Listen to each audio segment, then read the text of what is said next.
I've already made a couple of videos exemplifying how masculine and manly I am, what a true giga chad I am. But still people come at me hard in the comments, questioning my sexuality, my gender. They really hate my diet. So I thought it was once again time to fuck with these losers and for me to prove my point. When I bake a cake, I don't use a mixing bowl or Cuisinart.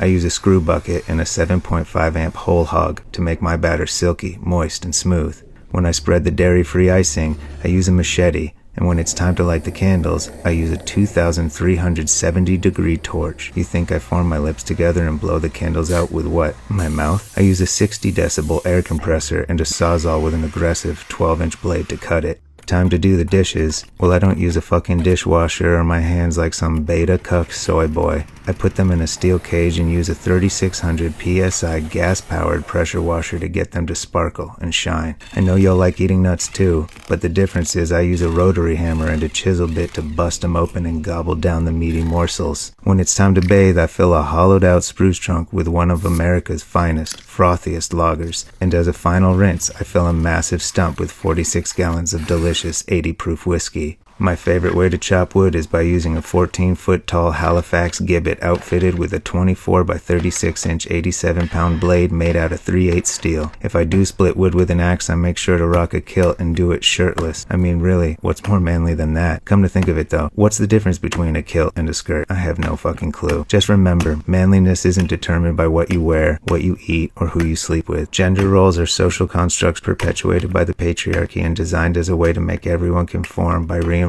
stereotypes and inequalities so men can stay in power and ultimately so the rich can concentrate their wealth through the division of labor and drive up consumerism. And no one can tell you who you are or who you aren't.